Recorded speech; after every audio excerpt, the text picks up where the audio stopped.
Hello friend, this is Sudha, this is your psychology class. Psychology में हम सब पढ़ रहे थे समेकित शिक्षा। समेकित शिक्षा का अर्थ और परिभाषा और उसके लक्ष्यों को कल हमने डिस्कस किया था। आज के टॉपिक में हम डिस्कस करेंगे कि समेकित शिक्षा में जिन बच्चों के विशेष आवश्यकता वाले जो बच्चे हैं उनकी पहचान कैसे की जाएगी, और ये जो विशेष आवश्यकता वाले बच्चे हैं उनका वर्गीकरण क्या क्या है, हम उसको किस किन किन भागों में बांट सकते हैं कि ये विशेष आवश्यकता वाले बच्चे हैं। ठीक है, तो चलिए स्टार्ट करते हैं।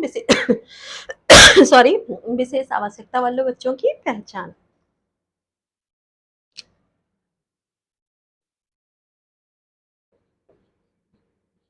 विशेष आवश्यकता वाले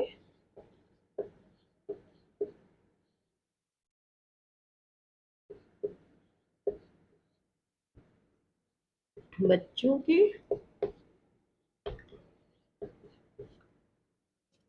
पहचान। हम देखेंगे कि समेकित शिक्षा में जिन बच्चों को समेकित करना है, मुख्य धारा से जोड़ना है, जो असमर्थ बच्चे हैं या असामान्य बच्चे हैं, उनको सामान्य बच्चों के साथ किस तरह से शिक्षा दी जाए और वो उनको पहचानना कैसे जाए कि वो विशेष योग्यता वाले या विशेष क्षमता वाले बच्चे या असामान्य बच्चे हैं, उनको हमको मुख्य धारा से जोड़ना है। तो उनकी पहचान किन किन माध्यमों से की जाएगी उसको हम डिस्कस करेंगे। ठीक है, पहला है निरीक्षण। ठीक, निरीक्षण के माध्यम से हम पहचान सकते हैं कि बच्चे में निरीक्षण इन द सेंस कि उसको देखकर ही उसका बारीकी से हम निरीक्षण करें तो पहचान सकते हैं कि कौन सा विशेष आवश्यकता वाला बच्चा है। जैसे उसके फिजिकल कंडीशन को देख के, यानी कि शारीरिक रचना को देख के, ठीक, उसके तरीकों को, बात करने या बोलने चालने के तरीकों को देखकर, उसके फेशियल एक्सप्रेशन को देख के,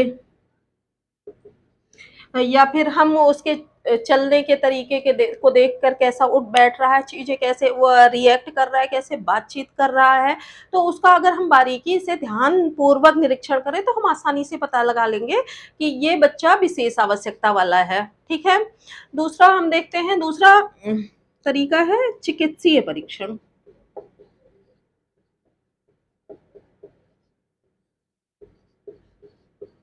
मोटे तौर पे तो हम अनुमान लगा सकते हैं इसी के माध्यम से, निरीक्षण के माध्यम से।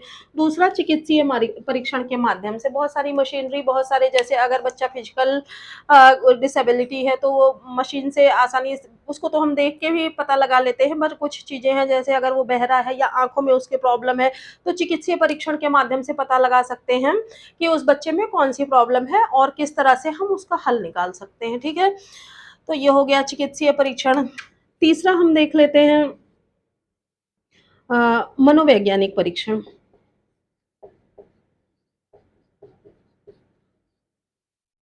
मनोवैज्ञानिक परीक्षण, बहुत सारे मनोवैज्ञानिक परीक्षण ऐसे हैं जिनके माध्यम से हम पता लगा सकते हैं कि ये बच्चा विशेष आवश्यकता वाला है कि नहीं। जैसे बच्चे के अगर मानसिक स्तर को नापना है तो उसका आईक्यू टेस्ट लेके, या व्यक्तित्व परीक्षण के टीएटी टेस्ट या आईबीटी टेस्ट, या कह लीजिए सीएटी टेस्ट, बहुत सारे ऐसे टेस्ट हैं जिनके माध्यम से हम ये आसानी से पता लगा सकते हैं।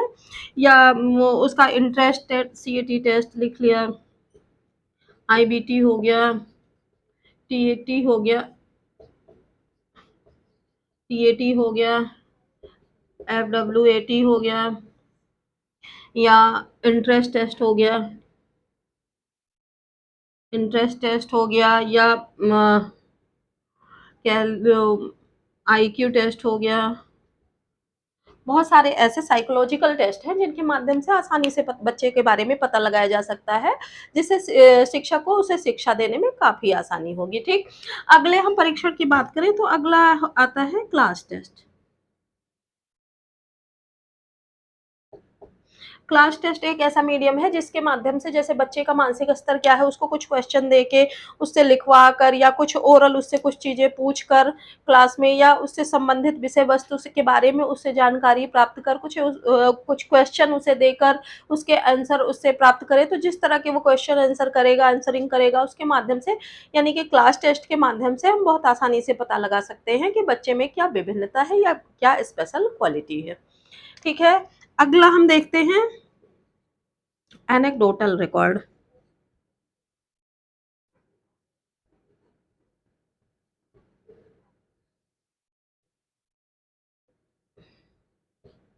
ठीक, एनेक्डोटल रिकॉर्ड क्या है? एनेक्डोटल एक बच्चे का पोर्टफोलियो होता है।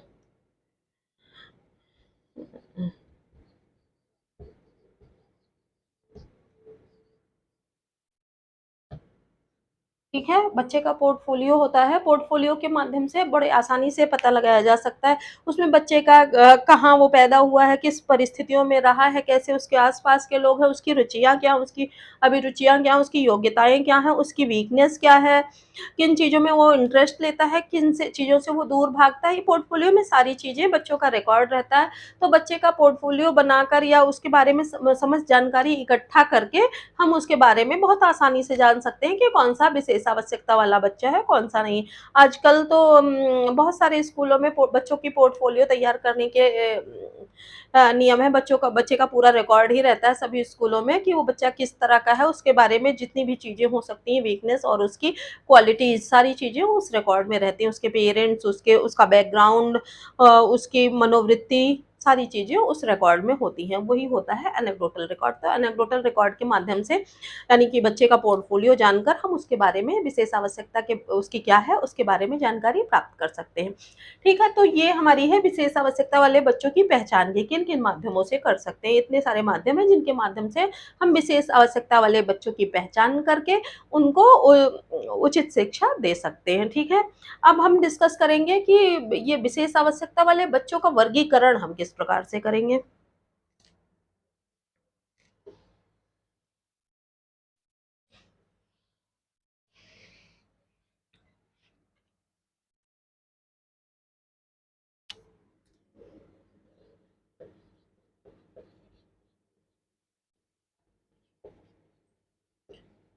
विशेष आवश्यकता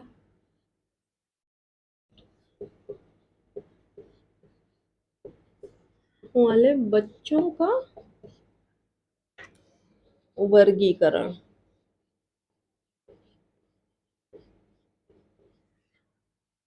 एक विशेष आवश्यकता वाले बच्चे कौन-कौन से होते हैं? उनमें कौन से बच्चे हैं जिनको किस चीज़ की आवश्यकता है, उनमें क्या कमियाँ हैं या अगर क्वालिटी है तो किस तरह की क्वालिटी है? तो इनका वर्गीकरण हम अगर एक सुनियोजित ढंग से कर लेंगे तो हमको उनको शिक्षित करने में एक शिक्षक को उनको शिक्षा प्रदान करने में काफ़ी आसानी होगी। तो अब हम देखते हैं कि उसका वर्गीकरण किस तरह से किया जाता है। पहला है शारीरिक। शारीरिक इन द सेंस शारीरिक रूप से उसमें कौन-सी योग्यता है या अक्षमता है। तो शारीरिक योग्यता की बात की जाए या अक्षमता की बात की जाए, तो इसमें मेनली आता है पहला अस्थिबाधित।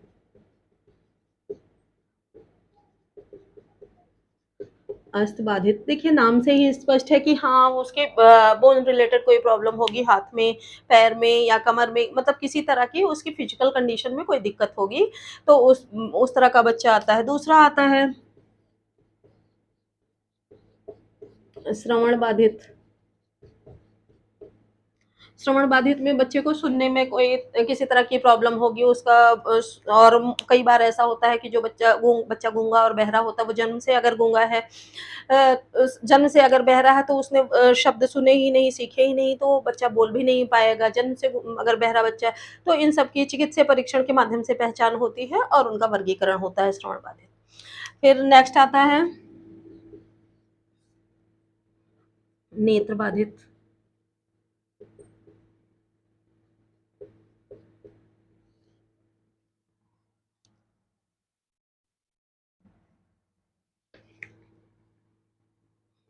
नेत्र बाधित इन द सेंस ऐसा नहीं है कि बिल्कुल अंधा बच्चा है तो उसको बहुत अच्छे से हम शिक्षा नहीं दे पाएँगे पर उसके लिए गवर्नमेंट ने ब्रेल वगैरह वगैरह की व्यवस्था की है। और स्कूल में ऐसे टीचर्स की भी व्यवस्था की है जो आके इन बच्चों को स्पेशल रूप से ट्रीट ट्रीट करते हैं और उनको उनकी शिक्षा की व्यवस्था करते हैं। तो अगला वर्गीकरण यही है नेत्र बाधित उसको कम दिखाई पड़ता है, ज़्यादा उसकी दृष्टि स्तर कितना है, अगर कम दिखता है तो बच्चे को आगे बैठाया जाए, इस हिसाब से व्यवस्था की गई है। ठीक है? और इन सब बच्चों की वजह के लिए एक और सभी स्कूलों में आपने सुना होगा बाला पेंटिंग। बाला पेंटिंग है बाला पेंटिंग का मतलब ही होता है बिल्डिंग एज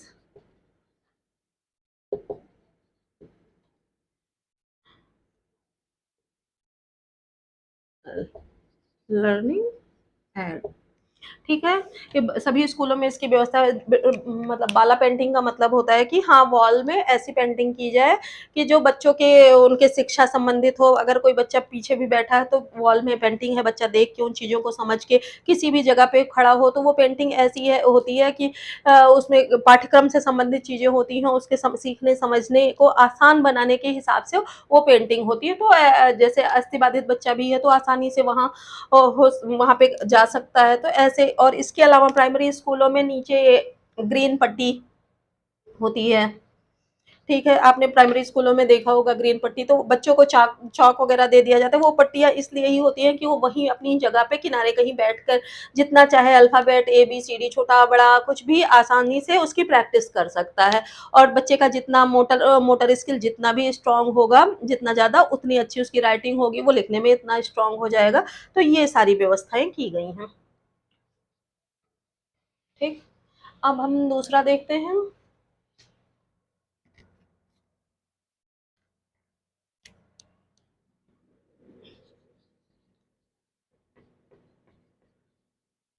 बौद्धिक स्तर की जाँच करके बौद्धिक स्तर में बाँट सकते हैं, ठीक है?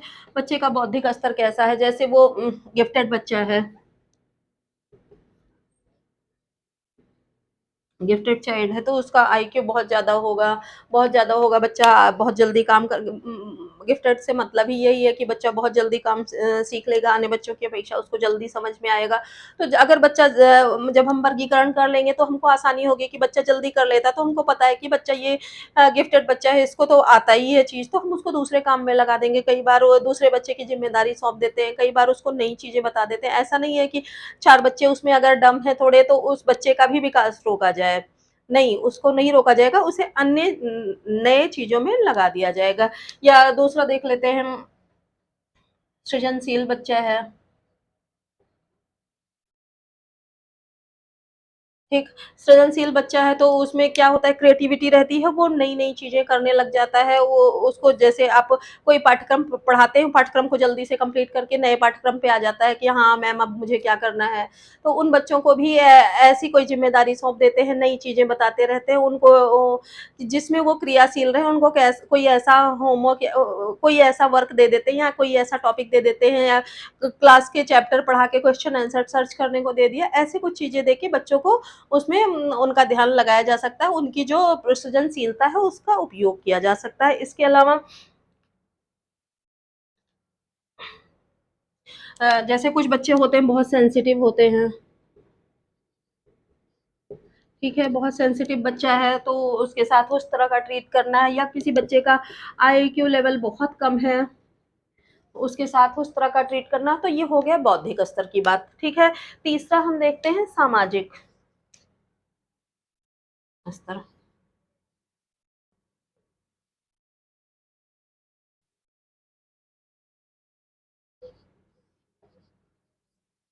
ठीक है, सामाजिक स्तर में कोई बहुत ऊँचे सामाजिक स्तर का आता है, कोई बहुत निम्न सामाजिक स्तर का आता है, कोई समस्यात्मक बालक आ जाता है और कोई मिडल क्लास का रहता है, तो सभी तरह के सामाजिक स्तर के लोग रहते हैं। कोई बहुत ज़्यादा इंटेलिजेंट फैमिली से आता है, कोई बहुत संपन्न फैमिली से आता है, तो कुछ कई तरह के सामाजिक स्तर होते हैं, उसमें से बच्चा आता है, तो उस हिसाब से बाँट के अगर हमको ये पता रहेगा कि कौन-सा बच्चा किस सामाजिक स्तर का है तो हम टीचर को ये काफ़ी आसानी रहेगी, शिक्षक को ये आसानी रहेगी कि बच्चे के साथ समान व्यवहार कर सके और सभी बच्चे को सुलभ तरीके से ट्रीट कर सके, ठीक है? आप देखिए काफ़ी महत्वपूर्ण चीज़ आ रहा है, उसको बहुत ध्यान से समझिएगा। बहुविकार।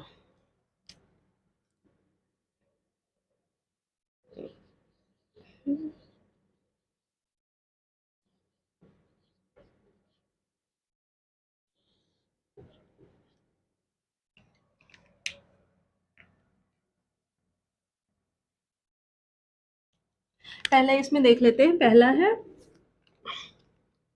Motor disorder,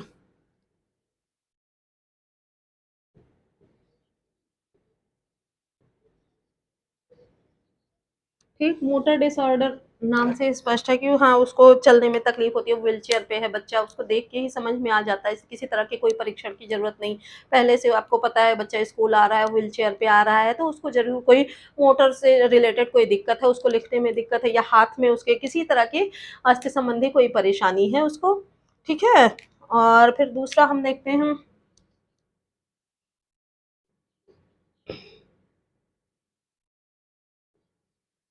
dysgraphia.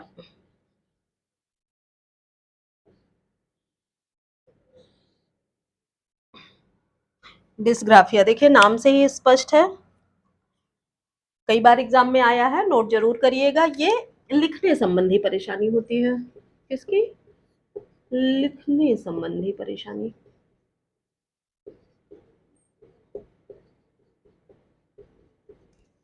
ठीक, बच्चा ठीक से लिख नहीं पाता है, अक्षर उसकी समझ में नहीं आते हैं, आप कुछ और लिखने को बोलते हैं, बच्चा कुछ और लिख पाता है। इसको याद करने के लिए भी ग्राफ में हम कोई चित्र बनाते हैं, यानी हमारी पेन चल रही है, यानी हम लिख रहे हैं।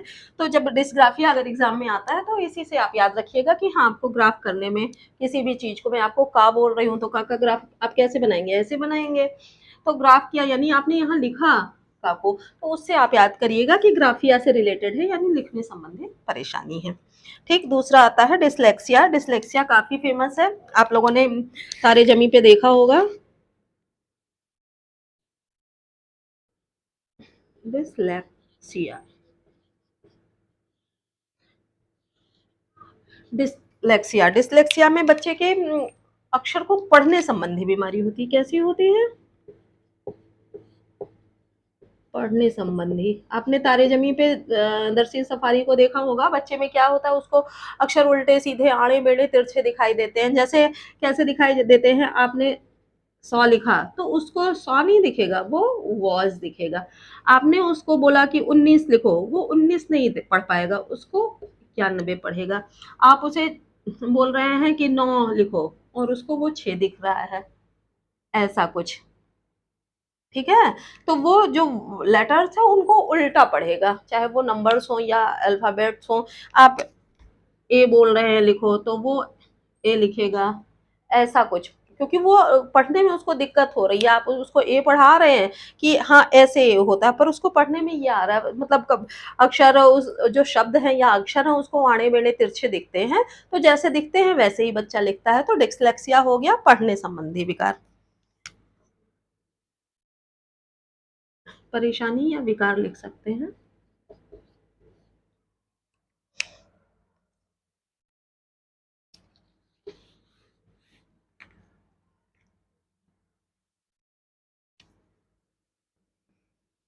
नंबर 3 पे आता है डिसकैलकुलिया। डिसकैलकुलिया, कैलकुलेशन हम किसमें करते हैं? गणित में करते हैं। तो जो गणित संबंधी विकार होता है, यानी कि गणना संबंधी, गणित में ही गणना करते हैं, तो गणना संबंधी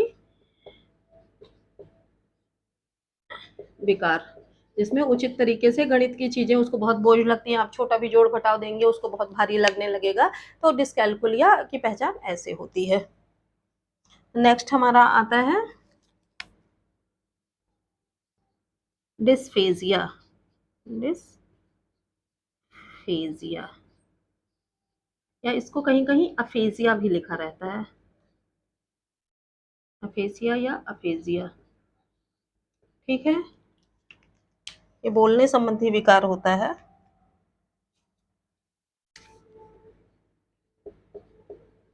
बोलने में बच्चे को दिक्कत होती है, बोलने संबंधी विकार।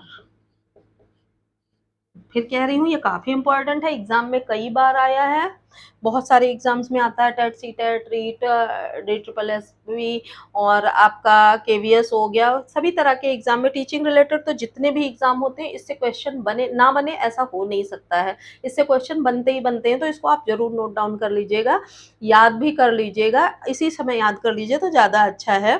हाँ, ग्राफिया है तो लिखने संबंधी विकार, या डिसलेक्सिया है, तारे ज़मीं पे किस तरसील सफारी को क्या था, पढ़ने संबंधी विकार था, तो डिसलेक्सिया है, डिसकैलकुलिया यानी कैलकुलेशन करना, कैलकुलेटर किसका होता है? गणित का, तो यानी गणना संबंधी विकार। अफेजिया यानी बोलने संबंधी विकार। तो बहुत आसानी से आप इसको याद कर सकते हैं। अगला एक और है ऑटिज्म। ऑटिज्म इसको स्वलीनता बोलते हैं।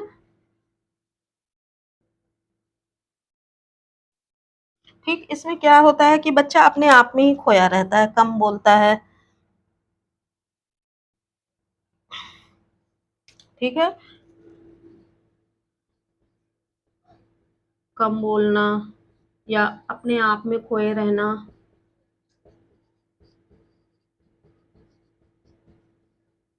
ठीक है, थोड़ा फिजिकल एक्टिविटी भी कम करता है, और किसी से मिलना जुलना भी बहुत कम चाहता है, किसी से बोलना नहीं चाहता है। तो जब ज़्यादा कोई किसी से घुले-मिलेगा नहीं, बोलेगा नहीं, तो उसका आईक्यू लेवल उतना अच्छा नहीं रह जाएगा जितना सृजनशील बच्चे का, या औसत से ऊपर बच्चे हैं, या कई बार ऐसा होता है कि आईक्यू लेवल भी ठीक होता है, लेकिन जब बच्चा कहीं अपने आप को प्रकट ही नहीं करेगा, अपने आप को कहीं शो ऑफ भी नहीं करेगा, अपने आप को बोल के भी नहीं बताएगा, तो कैसे पता चलेगा? तो ऐसे भी बच्चे होते हैं, ये ऑटिज़्म वाले होते हैं। इसको नोट डाउन कर लीजिए और आगे बताती हूँ, काफ़ी इम्पोर्टेंट है, नोट ज़रूर करिए।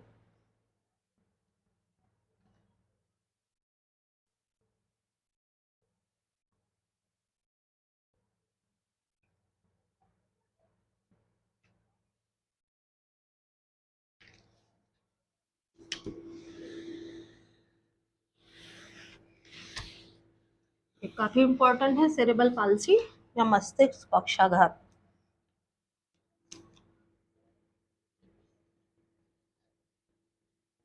मस्तिष्क पक्षाघात, सेरेब्रल पाल्सी। ठीक,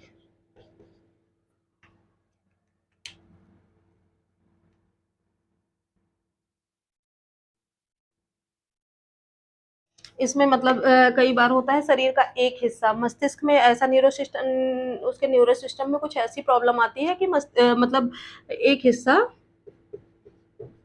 शरीर का एक भाग निष्क्रिय हो जाता है।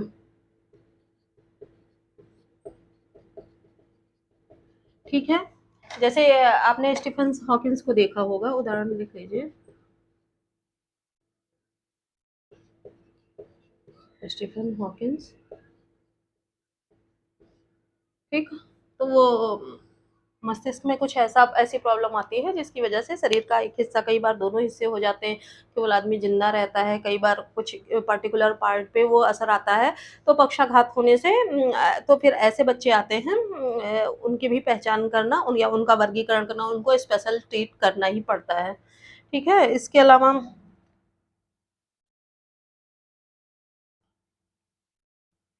एक आता है, एक और है autism spectrum.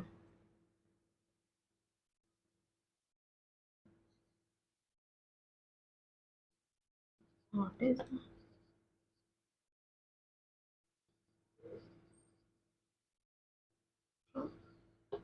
Disorder, autism spectrum disorder.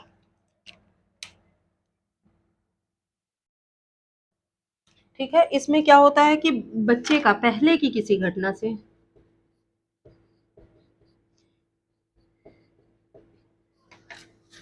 किसी घटना की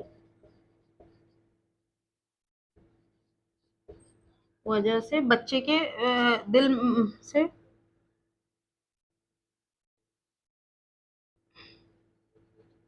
ऑटिज्म जैसी स्थिति, जैसे अभी हम लोगों ने ऑटिज्म पढ़ा था, वैसे ही कि पहले की कोई घटना होती है, बच्चे के दिलो-दिमाग पर इस तरह असर डालती है कि बच्चा सदमे में चला जाता है। उसी घटना के में खोया रहता है कि ऐसा हुआ था, वैसा हुआ था, बच्चा क्या सोचता है, उसके दिमाग में ही कुछ चल रहा होता है, बच्चा बोलता नहीं है, अपनी चीज़ें किसी को बताता नहीं है। उसी सदमे की वजह से वो खोया-खोया सा रहता है अपने आप में ही। ठीक है, तो ये हो गए और भी विकार जो जिनका हम वर्गीकरण करते हैं, जिससे शिक्षक को काफ़ी आसानी होती है बच्चों को समेकित करके शिक्षा देने में।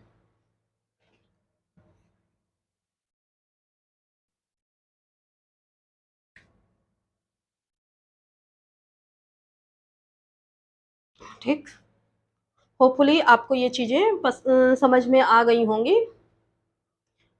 अ, एक चीज़ और करेक्शन है थोड़ा, एक है ऑटिज़्म स्पेक्ट्रम। अ, मतलब ये ऑटिज़्म जैसी ही स्थिति होती है, इसके अलावा पीएसटीएस ए एक है, इसी जैसा ही नंबर 1 पे लिख देते हैं, ठीक है? पीटीएसडी इसमें पिछली घटनाएँ उसकी याददाश्त पर पिछली कोई घटना हो, किसी घटना का याददाश्त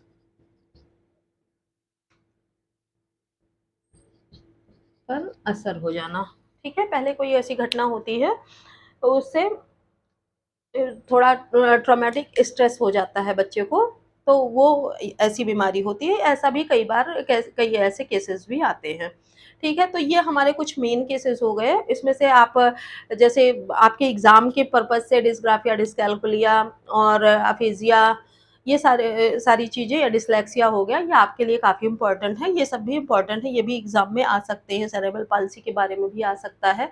इसके अलावा और बहुत सी चीज़ें समेकित शिक्षा के बारे में हैं, जो हम नेक्स्ट वीडियो में डिस्कस करेंगे। वीडियो आपको पसंद आया है तो लाइक, सब्सक्राइब, शेयर ज़रूर करें। मिलते हैं नेक्स्ट वीडियो में नए कंटेंट के साथ, तब तक के लिए धन्यवाद।